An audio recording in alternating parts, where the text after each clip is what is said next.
एक ऐसा invisible scarf जिसे ओढ़ने के बाद आदमी ही गायब हो जाता है? और क्यों स्वीडन की इस क्वीन ने अपने पति का दिल ही निकलवा दिया था? और क्यों इस वकील ने कोर्ट में मार ली थी खुद को ही गोली? और चाइना के लोग लड़कों के पेशाब में अंडे उबालकर क्यों खा रहे हैं, जिनके बारे में सुनकर आप यही कहेंगे, ये सब क्या देखना पड़ रहा है? अच्छा है मैं अंधा हूँ। नंबर 10, आपने हैरी पॉटर मूवी में इनविजिबल क्लॉथ तो देखा ही होगा, लेकिन क्या आप जानते हैं कि ऐसा इनविजिबल क्लॉथ रियल लाइफ में भी एक्सिस्ट करता है? जी हाँ, एक इंडियन ओरिजिन के टच इन्वेंटर ने इस क्लॉथ को बनाया है। इस खास क्लॉथ का नाम है ईसू और ये एक स्कार्फ के रूप में है। इस स्कार्फ की खासियत ये है कि अगर कोई इस स्कार्फ को ओढ़कर फोटो क्लिक करवाएगा तो वो इंसान फोटो में गायब हो जाता है और फोटो में सिर्फ और सिर्फ स्कार्फ ही दिखाई देता है। ऐसा इस क्लॉथ में लगे नैनो रिफ्लेक्टर्स की वजह से होता है। इसी कमाल के फैक्ट पर प्लीज वीडियो को लाइक कर दीजिए। नंबर 9, स्वीडन की क्वीन मारिया एलियोनोरा अपने पति किंग गुस्ताव सेकंड से इतनी ज्यादा मोहब्बत करती थी कि जब बैटल ऑफ लॉर्ड जेन में गुस्ताव सेकंड की मौत हो गई तो तब उसे दफनाने से पहले क्वीन मारिया अपने पति का दिल ही निकलवा दिया था और फिर उसके दिल को सोने के एक बॉक्स में रखकर अपने बेड के ऊपर टांग दिया। पति की मौत के बाद जब भी क्वीन मारिया को पति की याद आती थी तो तब वो सोने के इस बॉक्स को खोलकर उसके दिल को हाथ में लेकर उससे बातें किया करती थी। आपको बता दें कि गुस्ताव सेकंड ने 1611 से 1632 तक स्वीडन पर हुकूमत की। उनकी हुकूमत के दौरान ही स्वीडन यूरोप का सबसे ताकतवर देश बन गया था। नंबर 8, वर्ष 1871 में थॉमस मैकगेन नाम के एक शख्स के ऊपर आरोप था कि उसने टॉम मेयर्स नाम के शख्स के पेट में गोली मारकर उसकी हत्या कर दी है। केस की सुनवाई के दौरान थॉमस के वकील क्लेमेंट वर्डिगम ने ये साबित करने की कोशिश की कि टॉम मेयर्स ने गलती से खुद ही अपने पेट में गोली मार ली थी। अपने पॉइंट को प्रूफ करने के लिए उसने झुककर अपनी पॉकेट से पिस्टल निकाली और उसी पोजीशन में खुद के पेट में गोली मार ली। उसे लगा था कि पिस्टल खाली है, लेकिन पिस्टल गलती से लोडेड थी। इस नकल को करने के दौरान ही गोली उसके पेट में लगी और उसकी जान चली गई। इंटरेस्टिंग बात यह है कि क्लेमेंट ने अपनी जान देकर अपने पॉइंट को प्रूव कर दिया और वो केस जीत भी गए। इसी अमेजिंग फैक्ट पर प्लीज चैनल को सब्सक्राइब कीजिएगा। नंबर 7, गूगल को तो हम सब कीपैड मोबाइल के जमाने से ही जानते हैं, लेकिन नेटफ्लिक्स हमारे बीच में नया है और इसे हम सब मुश्किल से 4 से 5 सालों से ही जानते हैं। हम में से ज्यादातर लोगों को लगता है कि नेटफ्लिक्स एक नई कंपनी है, लेकिन आपको जानकर हैरानी होगी कि नेटफ्लिक्स गूगल से भी ज्यादा पुराना है। नेटफ्लिक्स की स्थापना 1997 में हुई, जबकि गूगल की स्थापना नेटफ्लिक्स के 1 साल बाद 1998 में हुई।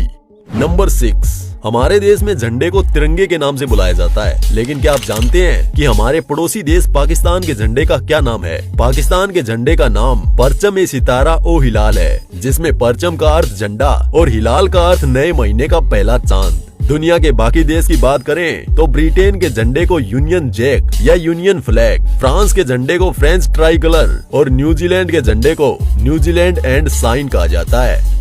नंबर 5, माइल्स रूटलेज नाम के इस 21 साल के ब्रिटिश स्टूडेंट को अपनी जिंदगी में कुछ डेयरिंग करने की ख्वाहिश थी, तो उसने इंटरनेट पर टूरिस्ट के लिए सबसे खतरनाक देश की तलाश शुरू की और उसकी ये तलाश अफगानिस्तान में आकर पूरी हो गई। तालिबान में खतरे के बावजूद 1 हफ्ते पहले अफगानिस्तान आ गया, लेकिन जब तालिबान ने पूरे अफगानिस्तान पर कब्जा कर लिया तो तब इसकी फटकर 4 हो गई और ये अपने देश से मदद की गुहार लगाने लगा, जिसके बाद ब्रिटेन ने अपने देश के बाकी नागरिकों के साथ ही माइल्स रूटलेज को भी अफगानिस्तान से सुरक्षित निकाल लिया। इसी कमाल के फैक्ट पर प्लीज वीडियो को लाइक कर दीजिए।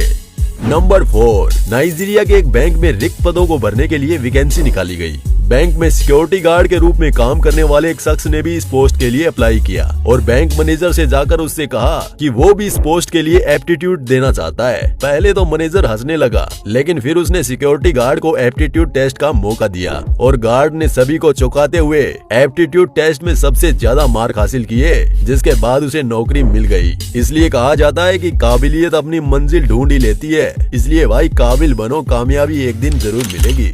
नंबर 3, बेंजामिन फ्रैंकलिन ने अपनी मौत से कुछ समय पहले बोस्टन एंड फिलाडेल्फिया शहर के गरीब युवाओं की मदद करने के इरादे से $4000 डोनेट कर दिए, लेकिन उन्होंने एक शर्त रखी थी कि इन पैसों का इस्तेमाल उनकी मौत के 200 साल बाद ही किया जाएगा। 200 साल बाद वर्ष 1990 में फ्रैंकलिन के द्वारा डोनेट किए गए $4000 ब्याज लगाकर $6.5 मिलियन हो गए। वर्ष 1990 के बाद से इन पैसों का इस्तेमाल scholarship, women's health, disabled children और फायर फाइटर्स की मदद में किया जा रहा है। नंबर 2, दोस्तों आपको जानकर हैरानी होगी कि हमारे देश में पिछले एक साल में लाइटनिंग स्ट्राइक यानी बिजली गिरने की घटना में 34% तक बढ़ोतरी हो चुकी है। अप्रैल 2020 से मार्च 2021 के बीच इंडिया में 18.5 मिलियन बार लाइटनिंग स्ट्राइक की घटना हुई, जबकि पिछले साल ये आंकड़ा 30.8 मिलियन था। बिजली गिरने की घटना में इतनी ज्यादा तेजी की वजह से वैज्ञानिक भी हैरान है।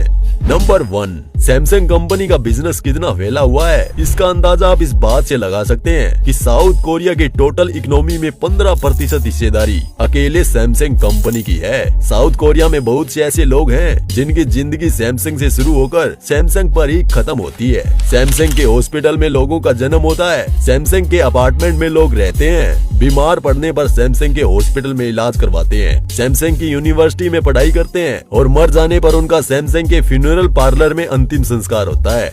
बोनस फैक्ट, जहाँ पूरी दुनिया में अंडों को पानी में उबाला जाता है, वहीं चाइना में लड़कों के पेशाब में इन अंडों को उबाला जाता है। इतना ही नहीं, चाइना एक ऐसा देश है जहाँ सबसे ज्यादा पत्रकार और इंटरनेट इस्तेमाल करने वाले लोग जेल में बंद हैं। चाइना में किसी भी बिजनेस को शुरू करने के लिए 38 दिन का समय लगता है और 2011 और 2013 के बीच अकेले चाइना ने इतने सीमेंट का उपयोग किया जितना अमेरिका ने पूरी 20वीं शताब्दी में नहीं किया था। और दुनिया का 50% कोयला अकेला चाइना ही खपत करता है, इसलिए दुनिया में फैले 29% पॉपुलेशन का जिम्मेदार अकेला चाइना है। तो दोस्तों आपको इनमें से कौन सा फैक्ट सबसे ज्यादा हैरान करने वाला लगा, हमें कमेंट बॉक्स में बताएं। और अगर आपको ये वीडियो पसंद आया तो इस वीडियो को लाइक करने के साथ साथ चैनल को सब्सक्राइब जरूर कीजिए।